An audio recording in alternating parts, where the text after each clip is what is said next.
It is July 1st. I trust that while I record this podcast, we'll not hear very many fireworks firing off outside the Stalker office window. Hey, it's Gary Stalker. Welcome back again for another podcast episode of This Week in College Viability. And the stories we're looking at, of course, we always lead off with layoffs, cutbacks, and closures. We have a few of those this week. A couple more FAFSA Debacle reports. I think I need to patent that name, FAFSA Debacle. Bradley University. I'm going to give them a new award. I'm going to give them the College Viabilitystar for being forthright and honest. Now, this is the leadership at Bradley University. Its faculty does not get to share the award. I'll tell you why in a few minutes. And then why so many colleges are closing now and what it means for students. Now, a personal note on this one. This is a Wall Street Journal Marketwatch story that quoted me extensively. I am grateful always to be able to talk to reporters and offer them a perspective and some guidance on where this very difficult market is headed. Layoffs and cutbacks. The first one is a layoff. The first one is a closure. And this is Eastern Nazarene College in Massachusetts.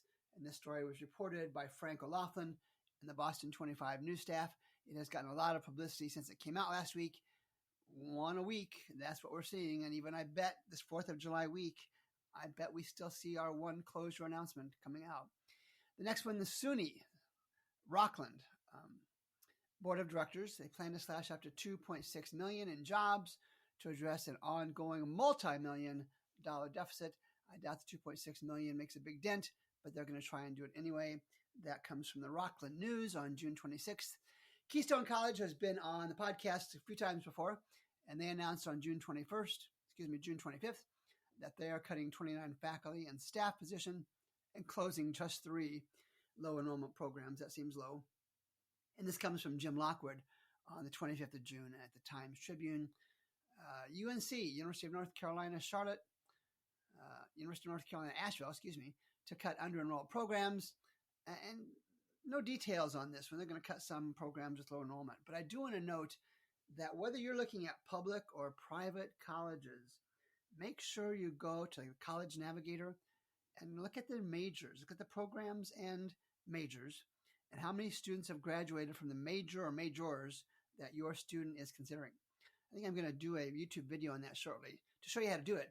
But if your student is a journalism major, for example, and you're looking at one college that has 5 journalism majors graduated over the last few years and one that has 55 or 105, be really careful, whether it's a public or private college, in choosing a college that has a really low enrollment or under-enrolled programs, to use the term at UNC Asheville. They may be at risk for closing. Page 2, the FAFSA Fiasco forces cuts at small colleges. And I think I talked about this a little bit last week. Many small private colleges are surviving quarter to quarter. I think that's term to term, narrowly avoiding sweeping budget cuts. Well, okay, I'm not sure that's the case. The bungled FAFSA rollout pushed some over the edge. And this is a story from Inside Higher Education. And Liam Knox is the one that wrote the story. And really, this is kind of like I talked about a little bit last week.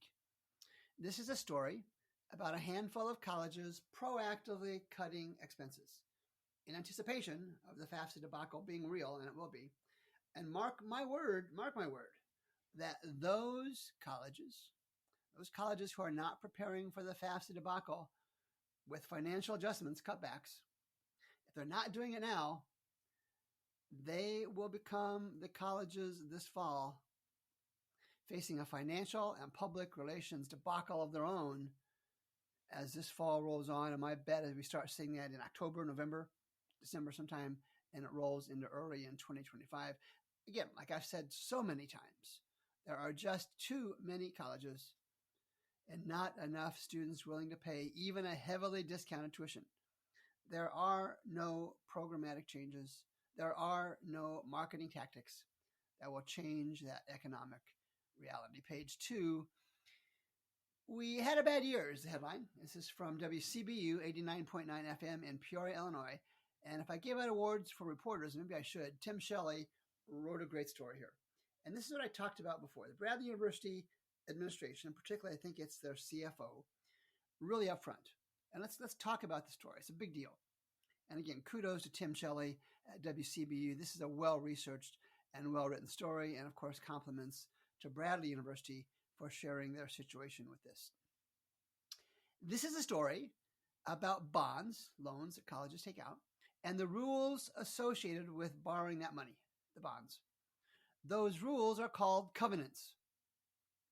Bradley University broke a covenant associated with the financial ratio, and that's not important to the story from our perspective.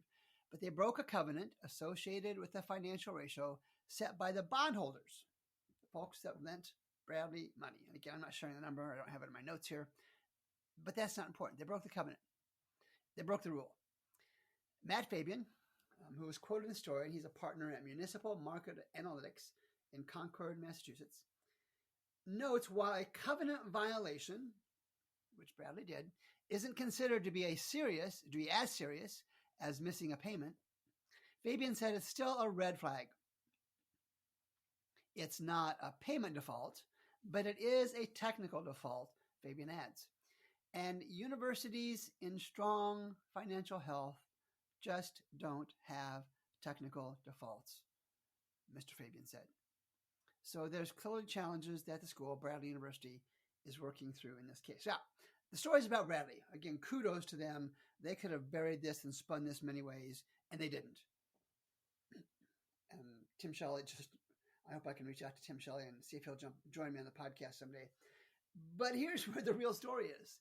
It's not Bradley University's honesty. It's not even Tim Shelley's excellent reporting. There are countless colleges that have all most certainly violated some or many bond covenants on loans they have with bondholders. And there is a smaller number that are not even making payments on those bonds. And in many cases, those colleges are the ones that are announcing their closure. And I think we'll continue to see this. I've talked about this before, but if higher education bondholders decide to start calling in the entire amount of bonds due immediately because of those broken covenants, and there are many, we will see a rush of college closures, even in excess of what the FAFSA debacle is going to cause here in the coming months. And there's another part of the story. I'm going to go back to the faculty piece I mentioned in the start of the podcast. There's another part of the story that is disconcerting, but not really surprising. And I'm going to read from Mr. Shelley's story.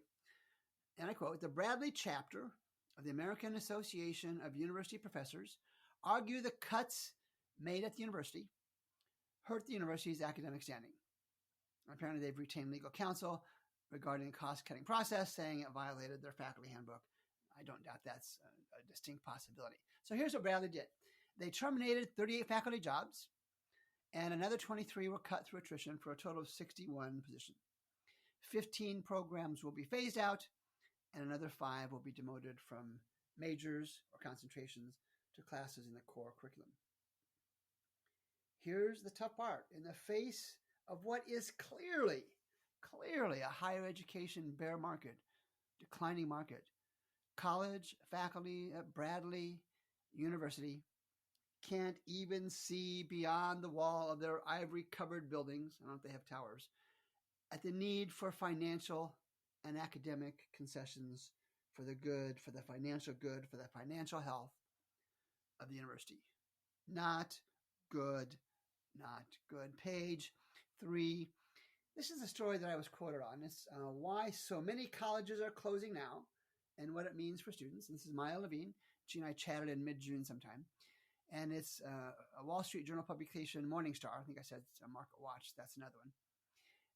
And from my perspective, you're making an impact. I'm pleased when the Wall Street Journal and a Marketwatch division of the Wall Street Journal interview you. And the article, though, is yet another example of a large media outlet jumping on the college closure story.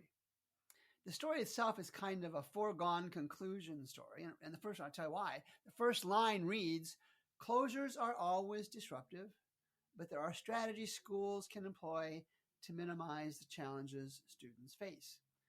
They're not even Marketwatch and the Wall Street Journal reporter are not even questioning that colleges will close. They're saying, hey, there's a good way to do it to minimize the challenges that students face. And of course, faculty and staff face challenges as well. One of the sources quoted in the story made note of the fact that as a percentage, the number of colleges closing is small. And I won't argue that obvious point. What I will suggest goes beyond the obvious, and that is with this continuous drumbeat of stories about college closures and actual college closures, we're going to hit a tipping point. And maybe that's already happened. Think about this in the context of that tipping point. And it will be when students and families shy away in larger numbers from private colleges in general, with that general fear of the financial health of private colleges. Because almost every college closure story is about a private, nonprofit college. And I don't even lump them into religious and regional. I would argue the case that they're essentially the same thing, although others won't agree with me on that. And this is why the College Viability app is so important. There are many financially healthy private colleges, and the app shows who they are. It's kind of, as I've shared before, the College Viability app, the 2024 version, is kind of the reverse FAFSA, for students and their families. Of course, we know that the FAFSA form that you fill out as parents and students lets colleges know your financial situation. And the College Viability app kind of is the tool that lets you look at the financial health of the colleges you're considering. That's only fair. If they're looking at your financial health, you should be able to look at their financial health. And of course, I'll give you a link not just to the stories, but how to acquire the 2024 student and family version of the College Viability app. And I have both private and public college versions. Page 4. Oh gosh, another FAFSA debacle story. Another nail in the coffin for vulnerable colleges. And it's really issues with the form's rollout have made identifying merger partners for many colleges an even greater urgency. Even greater urgency is needed. And as I've shared before and others have shared, most of these private colleges closing wait way too long to start looking for merger partners, consolidation partners, whatever term you want to use. And this was a story in higher education, HED, higher education. And it's an article called Marketwatch. It's one that Ricardo Aziz does once a month, I think. This one was published on June 28th. Higher Education Dive just came back to me. And Ricardo Aziz, for those that don't know, has held numerous executive positions in higher education. He's the principal at Strategic Partnerships in Higher Education, also called SPH. It's a consulting group. Here's what he writes. In SPH's, the consulting group's own analysis, using federal data from 2022, we observed that the smaller the institution, the greater the proportion of full-time, first-time undergraduates that were awarded Pell Grants. Of course, those are federal grants. On average, the quote continues, Pell Grant recipients made up 61% and change, 61% of students at colleges with fewer than 1,000 students, compared to only 35% and change for institutions with enrollment exceeding 20,000 students. Consequently, Dr. Aziz argues that the impact of the FAFSA rollout, the FAFSA debacle, is hurting the smallest schools the most, no question. And thus we have yet another reason that the fall 2024 FAFSA debacle is coming to a college near you. I still believe that we will see a marked increase in private college closures, especially smaller ones, especially rural ones this fall. But that's only part of the story. Many colleges who don't have to close financially will continue to struggle along without the financial resources, the financial health needed to provide the college education their students deserve and need. And I'll wrap this up with going back to my college manifesto, the first 3 bullet points. The college College Viability Manifesto. College, number 1, college is a really good thing. Go if you want and if you can. Number 2, graduating is better than just taking courses. Keep that in mind when you're deciding to go or not. And some colleges, an increasing number of colleges will close, but many, many, many will not. And as your higher education quality control resource, self-proclaimed, I make every effort to provide listeners with a different perspective on college finances, even on college operations, than the self-serving spin almost all colleges engage in. And there's nothing wrong with spin. We all do it. But the college decision is a life changer, for better or for worse. And the data is there to show you which colleges are in trouble and which are probably not in trouble. Use it, don't use it. The choice is yours. Until Monday, July 8th, when I'll be back with the next episode of This Week in College Viability. My name is Gary Stocker. As always, thanks for making time to listen to the podcast. Let's do it again next week.